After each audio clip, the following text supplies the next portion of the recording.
बड़ी खबर के साथ करेंगे। राजस्थान में बीजेपी उम्मीदवारों की पहली सूची जारी होने की चर्चा तेज हो गई है। नवलगढ़ के विक्रम सिंह जाखल संभावित उम्मीदवार और अलवर ग्रामीण से जयराम जाटव को मिल सकती है टिकट। अंदर खाने से ये जानकारी आपको दे रहे हैं। बैर से बहादुर सिंह कोहली को उम्मीदवारी दी जा सकती है, यानी इन्हें टिकट मिल सकता है। सहाड़ा से लाडूलाल पितलिया को टिकट मिल सकता है। बामनवास से राजेंद्र मीणा हो सकते हैं उम्मीदवार। वहीं लालसोट से रामविलास संभावित उम्मीदवार माने जा रहे हैं। श्री डूंगरगढ़ से ताराचंद सारस्वत संभावित उम्मीदवार माने जा रहे हैं। वहीं बांसुर से देवी सिंह शेखावत को मिल सकती है टिकट। इसके अलावा श्री गंगानगर से जयदीप भियानी संभावित उम्मीदवार माने जा रहे हैं। बांदीकुई से भागचंद टाकड़ा को मिल सकती है टिकट। वहीं बस्ती से सीएम मीणा संभावित उम्मीदवार माने जा रहे हैं। बीजेपी की सूची कभी भी जारी हो सकती है और कौन हो सकता है संभावित उम्मीदवार, ये हम आपको बता रहे हैं। हवा महल से मंजू शर्मा को टिकट मिल सकती है। सवाई माधोपुर से किरोड़ी लाल मीणा संभावित उम्मीदवार माने जा रहे हैं। लक्ष्मणगढ़ से सुभाष महरिया को मिल सकती है टिकट। उदयपुर वाटी से शुभकरण चौधरी संभावित उम्मीदवार। केकड़ी से शत्रुघ्न गौतम हो सकते हैं बीजेपी उम्मीदवार और फतेहपुर से श्रवण चौधरी को मिल सकता है टिकट। तो बीजेपी की पहली सूची किसी भी वक्त जारी हो सकती है। नामों पर मोहर लग चुकी है। हमारे सहयोगी राजीव तिवारी इस खबर पर ज्यादा जानकारी के साथ जुड़ गए हैं। राजीव, क्या मानकर चलें, आज कल कभी भी सूची जारी हो सकती है बीजेपी की पहली कैंडिडेट्स की? बिल्कुल, देखिए, उम्मीद जताई जा रही है कि जल्द ही बीजेपी की लिस्ट जो है जारी हो जाएगी। लेकिन सबसे बड़ा सवाल जो सामने आ रहा है उसमें यह है कि पितृपक्ष चल रहा है इस समय, और पितृपक्ष में भारतीय जनता पार्टी कोई भी शुभ कार्य नहीं करती, जो जानकारी मिल रही है। ऐसे में एक जानकारी अभी मिल रही है कि जो बीजेपी के प्रदेश अध्यक्ष हैं सीपी जोशी, प्रभारी अरुण सिंह हैं, या कुछ जो नाम है, जो संभावित नाम है जिनसे सहमति बन गई है, उनको ये लोग फोन करके मैसेज दे रहे हैं। इसी क्रम में जो जानकारी मिली है, देखिए, सच में धड़ को जो जानकारी मिली है उसमें नवलगढ़ से विक्रम सिंह जाखल का नाम चल रहा है। इनके नाम पर सहमति बन गई है। केंद्रीय चुनाव समिति की जब बैठक हुई थी, इनका नाम लगभग फाइनल माना जा रहा है। वही अलवर ग्रामीण से जयराम जाटव के नाम पर सहमति बन गई है केंद्रीय चुनाव समिति की बैठक में। बैर से बहादुर सिंह कोहली के नाम पर सहमति बन गई है। सहाड़ा से लाडूलाल पितलिया के नाम पर सहमति बन गई है। बामनवास से राजेंद्र मीणा के नाम पर सहमति बनी है केंद्रीय चुनाव समिति की बैठक में। लालसोट से रामविलास के नाम पे सहमति बनी है। तो ये तमाम जो नाम है, इन नामों पर सहमति बनी है और इन लोगों को मैसेज किया जा रहा है। मतलब अगर मैसेज किया जा रहा है तो इसका मतलब यही माना जा सकता है कि हो सकता है कि भारतीय जनता पार्टी राजस्थान बीजेपी उम्मीदवारों की पहली सूची जारी करने में थोड़ी देरी कर सकती है, क्योंकि भारतीय जनता पार्टी जो काम भी करती है शुभ मुहूर्त को देख करके करती है। और ऐसे में भारतीय जनता पार्टी का चुनाव जीतने के लिए हर संभव कोशिश में जुटे हुए हैं। तो संभावनाएं तो बनी हुई है कि लिस्ट कभी भी जारी हो सकती है, लेकिन सूत्रों से जो जानकारी मिल रही है, हो सकता है कि शुभ मुहूर्त देख करके भारतीय जनता पार्टी अपनी पहली लिस्ट जारी करे उम्मीदवारों की।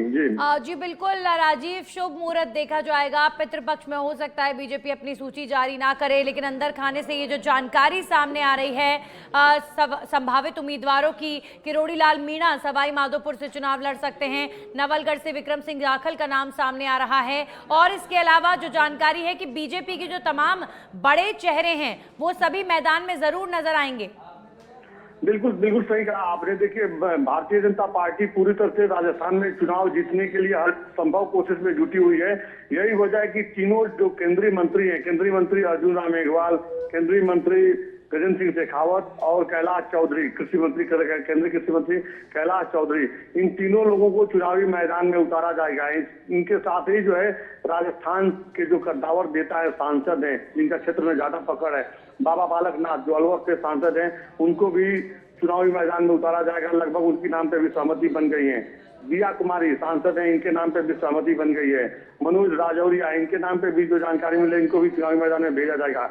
भारतीय जनता पार्टी पूरी तरह से जो मध्य प्रदेश वाला जो फार्मूला है उसको इम्प्लीमेंट करेगी, और यही वजह है कि कुछ विश्वस्त सूत्र ये बता रहे हैं कि 5 तारीख को प्रधानमंत्री जोधपुर जा रहे हैं और वहां पे जब वो रैली कर लेंगे, जोधपुर रैली करने के बाद हो सकता है कि भारतीय जनता पार्टी अपने उम्मीदवारों की पहली लिस्ट जारी कर दे। हालांकि संभावनाएं बनी है कि कभी भी जारी हो सकती है। केंद्रीय चुनाव समिति की बैठक के बाद ये परंपरा रही कि भारतीय जनता पार्टी अपने उम्मीदवारों की लिस्ट जारी कर देती है, लेकिन लगातार देखिए तमाम तरह के कयास लगाए जा रहे हैं।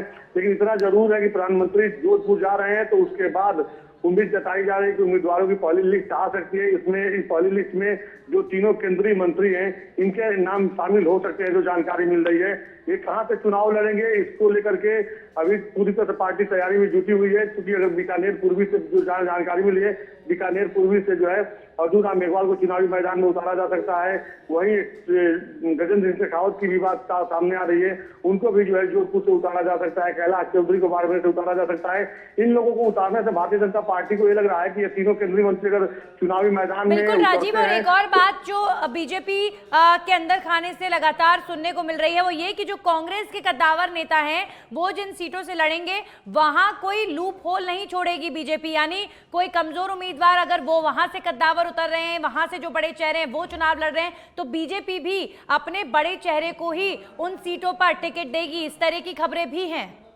बिल्कुल बिल्कुल, देखिए भारतीय जनता पार्टी पूरी तरह से बराबर की टक्कर दे रही है इस समय, और यही वजह की जो उनके रणनीतिकार है, चाहे देखिए अगर कांग्रेस पार्टी की बात की जाए तो उनके जो बड़े नेता हैं, मुख्यमंत्री अशोक गहलोत की बात कीजिए या गोविंद सिंह डोटासरा की बात कीजिए, इस बड़े नेता जहाँ से चुनाव लोग लड़ेंगे उनके सामने भारतीय जनता पार्टी मजबूत कैंडिडेट खड़ा करेगी। यही वजह है कि भारतीय जनता पार्टी जो है तमाम जो केंद्रीय चुनाव समिति की बैठक हुई थी उस बैठक में करीब 70 से बताया जो सूत्र जो बता रहे थे कि कम से कम 90 नामों पर चर्चा किया गया, लेकिन 39-40 नाम को फाइनल किया गया। भारतीय जनता पार्टी टिकट देने में कोई जल्दीबाजी नहीं कर रही है। भारतीय जनता पार्टी के रणनीतिकार मान रहे हैं कि हर विधानसभा में उसी उम्मीदवार को टिकट दिया जाएगा जो सामने वाले को बराबर टक्कर दे सके, जो जिताऊ उम्मीदवार हो। भारतीय जनता पार्टी का इस बार पैमाना साफ है कि उसी को चुनावी मैदान में उतारा जाएगा जो पार्टी को जीत दिला सके। यही वजह है कि देखिए साफ तौर पर गृह मंत्री अमित शाह जो बीजेपी के चाणक्य कहे जाते हैं, उन्होंने मैसेज दे दिया था कि किसी की कोई सिफारिश नहीं चलेगी। जो जिताऊ उम्मीदवार होगा तो अगर वो कार्यकर्ता है और वो क्षेत्र में उसकी पकड़ है, वो पार्टी को जीत दिला सकता है तो पार्टी उसे टिकट देगी। कौन किसका भाई है, भतीजा है या जानता है, उसको बड़ा नेता जानता है, यह पैमाना बिल्कुल नहीं चलेगा। जिताऊ उम्मीदवार को इस बार चुनावी मैदान में उतारा जाएगा। एक सबसे बड़ी बात है कि देखिए भारतीय जनता पार्टी जो है, जो सिटिंग विधायक हैं बीजेपी के, उनके टिकट बहुत कम, एक दो लोगों को छोड़ दिया जाए तो टिकट कम कट रही है, जो जानकारी जो मिल रही है। और मतलब जयपुर विधानसभा सीट की बात की जाए तो जयपुर में लगभग हर कुछ सीटों को छोड़ करके सभी सीटों पे नए चेहरे देखने को मिल सकते हैं। जयपुर में लगभग 8 विधानसभा सीट है और यहाँ से जो है कहा जा रहा है कि यहाँ पर एक नया प्रयोग करने की तैयारी में भारतीय जनता पार्टी यहाँ से कुछ महिला उम्मीदवार और नए चेहरों को मौका दे सकती है। जी चलिए, बिल्कुल राजीव, तो अब देखने वाली बात होगी जो तमाम दिग्गज हैं, चाहे बीजेपी के चाहे कांग्रेस के, वो कौन वर्सेस कौन होगा, यानी कि जो बड़े दिग्गज नेता हैं क्या उनके बीच में जो जंग है, चुनावी जंग, वो देखने को मिलेगी। अगर मुख्यमंत्री अशोक गहलोत अपनी सीट से लड़ रहे हैं तो क्या गजेंद्र सिंह शेखावत भी उस सीट से लड़ेंगे। इस तरह का एक उदाहरण देकर मैं जनता को बताना चाहती हूँ कि इस बार की जो टक्कर है वो कितनी ज्यादा दिलचस्प राजस्थान में रहेगी, ये आने वाला वक्त बताएगा। लेकिन उम्मीद यही है, चाहे कांग्रेस हो चाहे बीजेपी हो, इनके तेवर यही बता रहे हैं कि इस बार की टक्कर बेहद दिलचस्प रहने वाली है। शुक्रिया राजीव आपका तमाम जानकारियों के लिए। तो आप देखिए संभावित उम्मीदवारों के जो नाम है इस वक्त आप अपनी टीवी स्क्रीन पर देख रहे हैं। अभी ये सूची जारी नहीं हुई है, लेकिन बीजेपी के अंदर खाने से जो खबरें आ रही हैं उसके मुताबिक सच बेधड़क आपको तमाम कॉन्स्टिट्यूएंसीज में बीजेपी का कैंडिडेट कौन हो सकता है उनके नाम बता रही है। और हमारे साथ सच बेधड़क के मैनेजिंग एडिटर सुधांशु माथुर जी जुड़ गए हैं। सर स्वागत आपका। सुधांशु जी, बीजेपी की सूची कभी भी जारी हो सकती है और कई जो संभावित नाम हैं उन्हें इस वक्त हम अपने दर्शकों को बता रहे हैं, और क्या जानकारी सर आप देना चाहेंगे बीजेपी की सूची को लेकर। देखिए हमारे साथी राजीव जी ने जिस तरह से ये सूची अपनी मेहनत करके और हमारे करोड़ों दर्शकों को पहुंचाई है, उसका मैं एक उदाहरण ये देता हूं कि जब से ये खबर चल रही है उसके बाद से लगातार पूरे राजस्थान भर से जो राजनीति को ज्यादातर जानना चाहते हैं या अच्छे से जानते हैं, वो लगातार फोन करके हमसे संपर्क कर रहे हैं कि क्या ये सूची जो है उसमें कितनी सच्चाई है। तो हमें ये चीज को देखना चाहिए कि जिस तरह से सचबे धड़क हमेशा निष्पक्ष और सटीक खबरें लाता है, तो इस सूची को भी हमें पूरी विश्वसनीयता के साथ देखना चाहिए। जिस तरह से राजीव जी ने मेहनत करके ये सूची अपने दर्शकों तक पहुंचाई है, तो मेरा ये कहना है कि चूंकि 5 तारीख को प्रधानमंत्री की रैली जोधपुर में होनी है, सूची लगभग तैयार है। राजीव जी की बात सही भी है, हो सकता है कि 39 से ज्यादा ये सूची जो है इसमें नंबर ज्यादा हो, और संभावना इस बात की है कि पहली सूची में जो उम्मीदवारों को बीजेपी को चुनाव लड़ाना ही है, जो बिल्कुल श्योर है, उनके नाम सबसे पहले आएंगे। इस जो देर रात तक जो बैठकें चल रही दिल्ली में, उसके अंदर भारतीय जनता पार्टी कांग्रेस के बड़े नेताओं को जो है वो घेरने के लिए एक रणनीति बना रही है। उस रणनीति में यह है कि हो सकता है कि मुख्यमंत्री अशोक गहलोत को उनके क्षेत्र में घेरा जाए, सीपी जोशी जो विधानसभा अध्यक्ष उनको उनके क्षेत्र में घेरा जाए, इसी तरह से जो गोविंद डोटासरा है उनको उनके क्षेत्र में घेरा जाए। तो ये जो कांग्रेस के बड़े रिकॉग्नाइज नेताओं को जो घेरने की रणनीति है, बीजेपी उसके ऊपर विचार कर रही है। और हो सकता है कि इन सारे कांग्रेस के दिग्गज नेताओं के सामने भारतीय जनता पार्टी अपने जो नोन फेस हैं, जो जाने पहचाने चेहरे हैं, जो बड़े नेता हैं, उनको उतारे। एक जो खबर हमारे पास ये आ रही थी कि वसुंधरा राजे सिंधिया जी को जो है वो अशोक गहलोत के सामने उतारा जा सकता है। क्योंकि राजनीति में लगातार पिछले 5 साल से ये खबर चली कि अशोक गहलोत और वसुंधरा राजे के बीच में कहीं ना कहीं अघोषित गठजोड़ है। तो हो सकता है कि भारतीय जनता पार्टी इस मिथक को तोड़ने के लिए जो वसुंधरा राजे सिंधिया है उनको उतार सकती है। ये सिर्फ संभावनाएं हैं, हम संभावनाओं पे बात कर रहे हैं। हमारे सूत्र जो बैठक की जो खबरें हमें देते हैं, वही खबर हम जो है वो अपने दर्शकों तक पहुंचाते हैं। इसी तरह से गजेंद्र सिंह शेखावत को भी जो है मैदान में उतारने की तैयारी चल रही है। हालांकि गजेंद्र सिंह शेखावत खुले मंच से कह चुके हैं कि वो विधानसभा का चुनाव नहीं लड़ेंगे। ठीक है, ये जो चुनाव है, राजस्थान है, मध्य प्रदेश है या छत्तीसगढ़ है, उसके उन क्षेत्रों के नेताओं में सबसे बड़ी दिक्कत यह है कि कुछ महीने बाद ही देश का आम चुनाव होना है, यानी लोकसभा चुनाव होना है। तो जो लोग सांसद हैं वो नहीं चाहते हैं कि विधानसभा चुनाव के अंदर उतरकर वो अपनी जीत या हार का जो सीधा असर है उनके लोकसभा क्षेत्र में पड़े। क्योंकि ये माना जा रहा है कि बहुत सारे ऐसे लोकसभा सदस्य हैं कि जिनको बीजेपी रिपीट कर सकती है, लेकिन रणनीति के तहत या किसी मजबूरी के तहत अगर उनको विधानसभा चुनाव लड़ाया जाता है और किसी कारण से चुनाव लूज कर जाते हैं, तो फिर लोकसभा चुनाव के अंदर सुधांशु जी, लेकिन फायदा भी तो इसका होगा, अगर परफॉर्मेंस बहुत शानदार रहा तो सीएम भी बन सकते हैं। तो ये भी एक कहीं ना कहीं नेताओं के मन में होगा, ये जो दिग्गज जितने हैं, केंद्रीय मंत्री बीजेपी उतारेगी, ऐसी संभावनाएं हैं। तो इनमें से जो सबसे बेहतर होगा, क्योंकि अभी सीएम चेहरा कौन है ये साफ नहीं है, तो इन्हीं में से कोई एक सीएम भी होगा। देखिए, राजनीति की समझ तो ये कहती है कि अगर किसी को पार्टी को सीएम बनाना होगा तो जरूरी नहीं है कि उसको चुनाव लड़वाए। हो सकता है कि जब जिस भी पार्टी की सरकार बने वो चुनाव जो विधायक दल का जो नेता चुना जाएगा, हो सकता है उसको 6 महीने के अंदर किसी भी सीट से चुनाव लड़वा लिया जाए। चूंकि जिनको मुख्यमंत्री बनने की जिनकी संभावना है या जो मुख्यमंत्री बनने के लिए जो प्रयासरत है, मेरी राजनीतिक समझ ये कहती है कि वो चुनाव लड़ने से बचेंगे।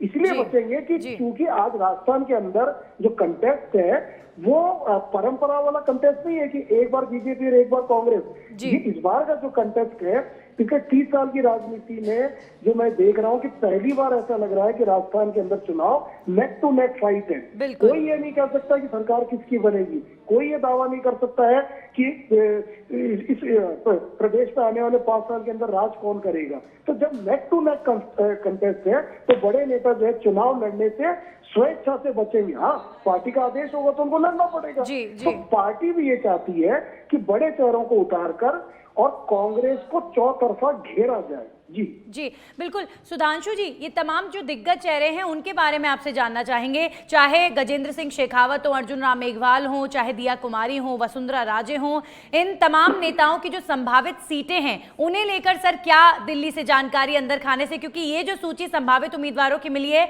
ये राजीव जी की मेहनत है और वाकई उनके काम का रिजल्ट है कि हम जनता को संभावित उम्मीदवार बता पा रहे हैं, लेकिन तमाम दिग्गजों के भविष्य को लेकर क्या जानकारी मिल पा रही है, कौन कौन सी सीट से उतारे जा सकते हैं? ये देखिए, जैसे आपने जितने भी बड़े चेहरे का नाम लिया, भारतीय जनता पार्टी के लिए सबसे बड़ी मुश्किल पूर्वी राजस्थान है, क्योंकि पिछले विधानसभा चुनाव में भारतीय जनता पार्टी का पूर्वी राजस्थान से लगभग सूपड़ा साफ हो गया था। तो जो राज्यसभा सांसद है किरोड़ी लाल मीणा, चूंकि एसटी जो समुदाय है उसके अंदर उनका काफी वर्चस्व है और वो काफी प्रभावी नेता भी है, तो मुझे लगता है कि उनको मैदान में उतारा जा सकता है। और इसलिए उतारा जा सकता है कि शायद पिछली बार 41 सीटों पर जो है वो कांग्रेस ने कब्जा किया था आउट ऑफ 47 जी। तो एक तो बड़ा नाम किरोड़ी लाल मीणा हो सकता है, क्योंकि राजस्थान की राजनीति में राजघरानों का हमेशा वर्चस्व रहा है। मुख्यमंत्री पूर्व मुख्यमंत्री वसुंधरा राजे भी राजघराने से आती है और 2 बार की मुख्यमंत्री भी रही, तो वो झालावाड़ से भी उनका काफी प्रभाव है। इसके अलावा धौलपुर क्षेत्र के अंदर भी उनका काफी प्रभाव है और वो देश के विख्यात जो राजघराना है यानी कि सिंधिया परिवार उससे आती है। तो अभी तक जो है वो राजघरानों की जो एक परंपरा चल रही थी उसका नेतृत्व कर रही थी वसुंधरा राजे, लेकिन पिछले कुछ 6 महीने 8 महीने से हमने देखा कि भारतीय जनता पार्टी वसुंधरा राजे को उनके कैडर के मुताबिक जो है वो वैकेंट नहीं दे रही है। तो इसका मतलब है कि कोई एक नया राजघराना जो है वो कहीं ना कहीं सक्रिय भूमिका निभाएगा।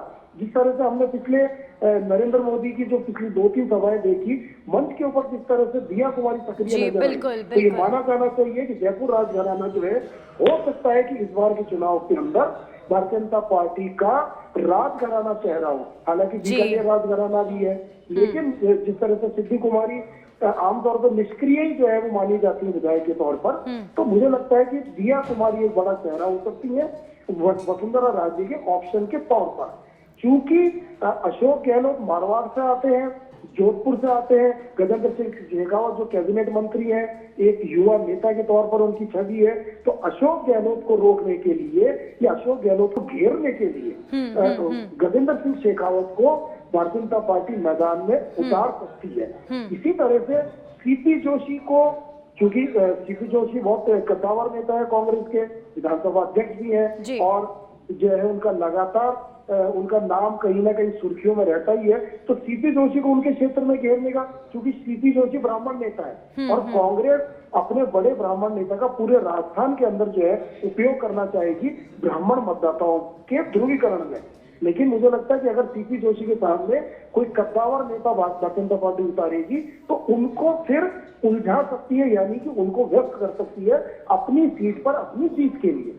तो इसी तरह से जो शेखावाटी इलाका है, शेखावाटी इलाके में भी मुझे लगता है कि किसी एक बड़े जाट नेता को जो है भारतीय जनता पार्टी उतार सकती है, क्योंकि शेखावाटी से सुधांशु जी, राजधानी आपने मेवाड़ की बात की, मारवाड़ की बात की, पूर्वी राजस्थान की बात करी, मैं राजधानी जयपुर स्थित जितनी कॉन्स्टिट्यूएंसीज हैं उनकी भी बात करना चाहूंगी। वहां पर बीजेपी का बहुत अच्छा परफॉर्मेंस नहीं रहा था और कांग्रेस का वर्चस्व देखने को मिला था। तो राजधानी जयपुर की जितनी विधानसभा सीटें हैं, चाहे आदर्श नगर हो, हवा महल हो, चाहे सिविल लाइन्स हो, क्या लगता है आपको इधर कौन सा बड़ा चेहरा हो सकता है?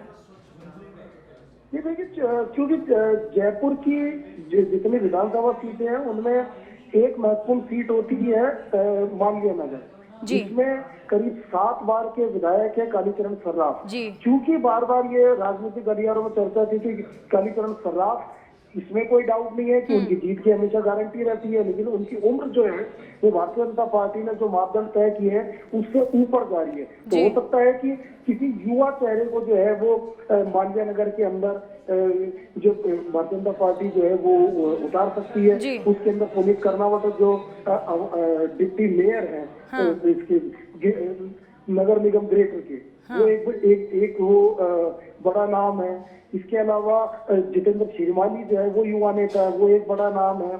इसी तरह से जो अशोक परनामी है, जो भारतीय जनता पार्टी के पूर्व प्रदेश अध्यक्ष थे, क्योंकि वो भी उम्र की सीमा के लगभग करीब पहुंच रहे, लेकिन वो वसुंधरा राजे खेमे से आते हैं। वसुंधरा राजे के खेमे को भारतीय जनता पार्टी नाराज नहीं करना चाहती है और शायद इसीलिए उन्हें बार बार दिल्ली की बैठकों में आमंत्रित किया जा रहा है। तो अशोक परनामी जो है वो आदर्श नगर सीट पर एक दावेदार हो सकते हैं। बड़ा नाम है, बड़ा चेहरा है, जो जयपुर के मेयर भी रह चुके हैं, भारतीय जनता पार्टी के प्रदेश अध्यक्ष भी रह चुके हैं। इसके अलावा एक जो सबसे महत्वपूर्ण सीट आती है वो आती है सिविल लाइन की, जहाँ से अभी प्रताप सिंह खाचरियावास जो है वो कांग्रेस के विधायक है। क्योंकि पिछली बार उन्होंने भारतीय जनता पार्टी के पूर्व प्रदेश अध्यक्ष अरुण चतुर्वेदी को हराया था और प्रताप सिंह खाचरियावास में इसका जो एक ओरा है वो एक युवा नेता के तौर पर है, एक दबंग नेता के तौर पर है। वो अपने भाषा से, अपने व्यवहार से वो एक अपने चारों तरफ युवाओं के अंदर एक ओरा क्रिएट करते हैं, युवाओं की वो पहली पसंद भी है। तो भारतीय जनता पार्टी को वहां पर एक किसी मजबूत उम्मीदवार को उतारना मजबूरी होगी, क्योंकि अभी तक जो खबरें आ रही हैं अरुण चतुर्वेदी सेफ सीट यानी कि सांगनेर जाने चाहते हैं, जहां से भारतीय जनता पार्टी के विधायक अशोक लाहोटी हैं। ऐसा माना जा रहा है कि अशोक लाहोटी अगर उनको सांगानेर से अगर कहीं शिफ्ट किया जा सकता है तो वो शायद सिविल लाइन सीट भी हो सकती है और वो बीकानेर की कोई एक सीट भी हो सकती है।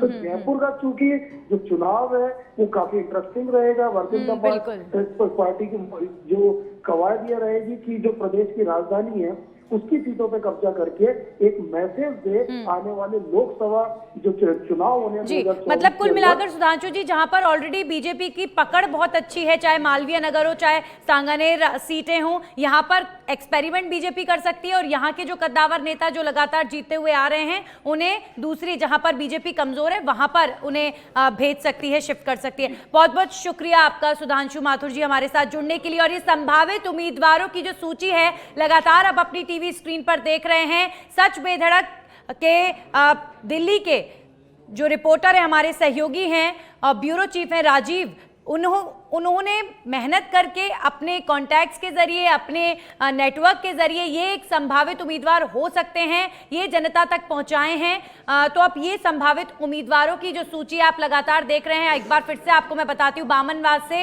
राजेंद्र मीणा उम्मीदवार हो सकते हैं, तो राजेंद्र मीणा को बामनवास से टिकट मिल सकता है। इसके अलावा जो जानकारी मिल रही है, फतेहपुर से श्रवण चौधरी को टिकट मिल सकता है, केकड़ी से शत्रुघ्न गौतम हो सकते हैं बीजेपी के उम्मीदवार, उदयपुर वाटी से शुभकरण चौधरी संभावित उम्मीदवार हो सकते हैं। एक और बात जो हमारे मैनेजिंग एडिटर बता रहे थे कि बीजेपी की जो पहली सूची होगी उसमें तमाम जो दिग्गज हैं वो कौन सी सीट से चुनाव लड़ेंगे वो भी साफ हो सकता है, क्योंकि ये बात क्लियर है कि बीजेपी के तमाम सांसद, केंद्रीय मंत्री, उन्हें बीजेपी विधानसभा चुनाव में जरूर उतारेगी। और इस बार जो राजस्थान में परिपाटी चली आती रही है कि एक बार कांग्रेस एक बार बीजेपी, ऐसा नजर नहीं आ रहा है, क्योंकि इस बार कांटे की टक्कर नजर आ रही है। लक्ष्मणगढ़ से माना जा रहा है कि सुभाष महरिया को टिकट मिल सकती है, किरोड़ीलाल मीणा भी चुनाव लड़ेंगे, सवाई माधोपुर से किरोड़ीलाल मीणा को टिकट मिल सकता है। ये संभावित सूची है, ये सूची यानी हो सकती है बीजेपी की पहली,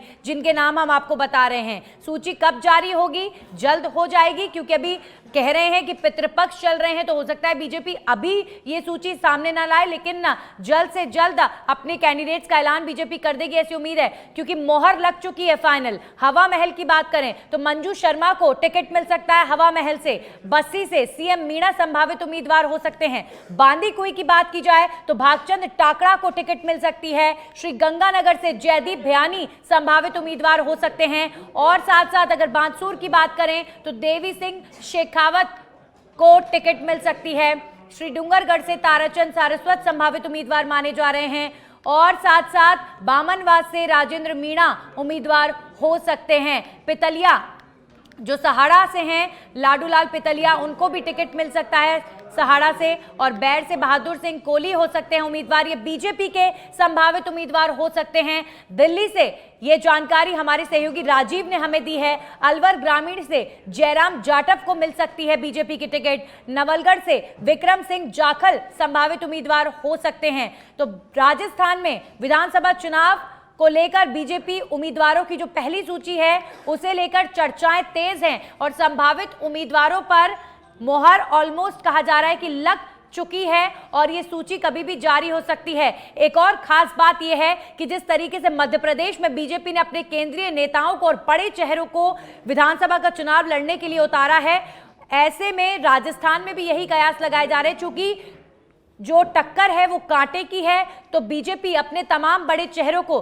तीनों केंद्रीय मंत्री अर्जुन राम मेघवाल हों, चाहे कैलाश चौधरी हों, चाहे गजेंद्र सिंह शेखावत हों, इन तीनों को मैदान में उतारेगी। किरोड़ी लाल मीणा राज्यसभा सांसद हैं, वो सवाई माधोपुर से चुनाव लड़ सकते हैं। दिया कुमारी चुनाव लड़ सकती हैं। तो विधानसभा के चुनाव में कुल मिलाकर ये जो टक्कर है, कांग्रेस के तमाम दिग्गज नेता, चाहे मुख्यमंत्री अशोक गहलोत हो, चाहे पीसीसी चीफ गोविंद सिंह डोटासरा हो, इनकी सीटों पर भी बीजेपी की तरफ से कोई ना कोई दिग्गज इनके सामने हो सकता है। यानी दिग्गज वर्सेस दिग्गज ये चुनाव देखने को मिल सकता है। तो राजस्थान का ये विधानसभा चुनाव बहुत ज्यादा दिलचस्प होने वाला है और कांटे की टक्कर देखने को मिल सकती है। अब देखते हैं कि आने वाली जो सूची है उसमें कौन कौन से चेहरों को इस पहली सूची में शामिल किया जाएगा और पिक्चर क्लियर की जाएगी। अभी फिलहाल जो संभावित सूची है वो सच बेधड़क लगातार आपको बता रहा है कि बीजेपी की लिस्ट तो तैयार हो चुकी है, अब सिर्फ जारी कब होगी इसी का इंतजार लोग कर रहे हैं। तो लगातार आप ये नाम देखिए, बीजेपी अपनी ऑफिशियल मोहर इस पर कब तक लगाएगी ये पता नहीं, लेकिन कहा जा रहा है पितृपक्ष के बाद जल्द से जल्द बीजेपी ये सूची जारी कर देगी। सच बेधड़क को ये जानकारी हाथ लगी है कि ये हो सकते हैं इन सीटों से संभावित उम्मीदवार। तो इन उम्मीदवारों की जो पहली सूची है वो कुछ इस तरीके की हो सकती है। नवलगढ़ से विक्रम सिंह जाखल संभावित उम्मीदवार माने जा रहे हैं। अलवर ग्रामीण से जयराम जाटव को मिल सकती है टिकट। और हाँ, एक और बात, अलवर से जो सांसद हैं बालकनाथ, वो भी विधानसभा चुनाव लड़ेंगे, इस तरीके की चर्चाएं तेज हैं। बैर से बहादुर सिंह कोहली हो सकते हैं उम्मीदवार। सहाड़ा से लाडूलाल पितलिया को मिल सकती है टिकट। जो दिग्गज हैं बीजेपी के, वो विधानसभा चुनाव लड़ना चाहते हैं या नहीं, इस बार पार्टी की चलेगी। पार्टी बोलेगी तो लड़ना होगा। गजेंद्र सिंह शेखावत, जिनका वर्चस्व मारवाड़ में अच्छा खासा है और मुख्यमंत्री अशोक गहलोत को टक्कर देते हैं, तो अब ऐसे में इन तमाम दिग्गजों को बीजेपी कौन कौन सी सीटों से उतारेगी? क्या इस बार गहलोत वर्सेस गजेंद्र सिंह शेखावत होगा या फिर इस बार गहलोत वर्सेस वसुंधरा राजे भी हो सकता है क्या? इस तरीके के जो कयास है, बाजार कयासों का गर्म है और सियासी सरगर्मी राजस्थान में तेज हो चुकी है, क्योंकि अब कैंडिडेट्स की जो सूची है वो चाहे बीजेपी हो चाहे कांग्रेस हो, फाइनल तैयार हो चुकी है। बीजेपी में तो लगातार दिल्ली में 2 दिनों तक राजस्थान के जो तमाम बीजेपी के नेता हैं, चाहे राजेंद्र राठौर हो, सीपी जोशी हो, सतीश पुनिया हो, वसुंधरा राजे हो, अरुण चतुर्वेदी हो, ये सब लगातार दिल्ली में मौजूद रहे और इन नामों पर चर्चा हुई। तो अब संभावित जो सूची है, संभावित जो नाम है वो हम आपको दिखा रहे हैं। ये सूची कब तक जारी होगी ये कुछ नहीं कहा जा सकता। ये सूची कभी भी जारी हो सकती है बीजेपी की, किसी भी वक्त बीजेपी के कैंडिडेट्स की पहली सूची जारी हो सकती है। तो एक बार फिर से आपको बता दें, नवलगढ़ से विक्रम सिंह को मिल सकता है टिकट, सहाड़ा से लाडूलाल पितलिया को मिल सकता है टिकट, बामनवास से राजेंद्र मीणा हो सकते हैं उम्मीदवार। बड़ी खबर दिल्ली से सीधा ये जानकारी आपको दे रहे हैं। संभावित उम्मीदवारों की ये जो सूची है बीजेपी की, ये सच बेधड़क आपके सामने रख रहा है। ये संभावित उम्मीदवार हो सकते हैं, इस पर ऑफिशियल मुहर बीजेपी की तरफ से ही लगाई जाएगी। लाल सोट से रामविलास संभावित उम्मीदवार हो सकते हैं। ये सब वो नाम हैं जो प्रबल दावेदारी रखते हैं अपने अपने इलाकों में और इनके नाम बिल्कुल ऐसा माना जा रहा है कि इन पर मुहर लगाई जा चुकी है। श्री डूंगरगढ़ से ताराचंद सारस्वत संभावित उम्मीदवार हो सकते हैं। बानसूर से देवी सिंह शेखावत को मिल सकती है टिकट। श्री गंगानगर से जयदीप भ्यानी संभावित उम्मीदवार हो सकते हैं। बांदीकुई भागचंद टाकड़ा को मिल सकती है टिकट। देखिए, जहां जहां पर बीजेपी कमजोर है वहां पर ऐसा माना जा रहा है कि अपने दिग्गजों को बीजेपी उतारेगी। पूर्वी राजस्थान में, जैसा कि सुधांशु जी बता रहे थे, कि पूर्वी राजस्थान में किरोड़ी लाल मीणा चुनाव लड़ने के साथ ही पूरे पूर्वी राजस्थान को साधने का प्रयास करेंगे। तो जहां जहां पर हम कमजोर हैं वहां दिग्गजों को उतारेंगे और उन कमजोर सीटों को जीतेंगे। कुछ इस तरीके की रणनीति के साथ बीजेपी चल रही है।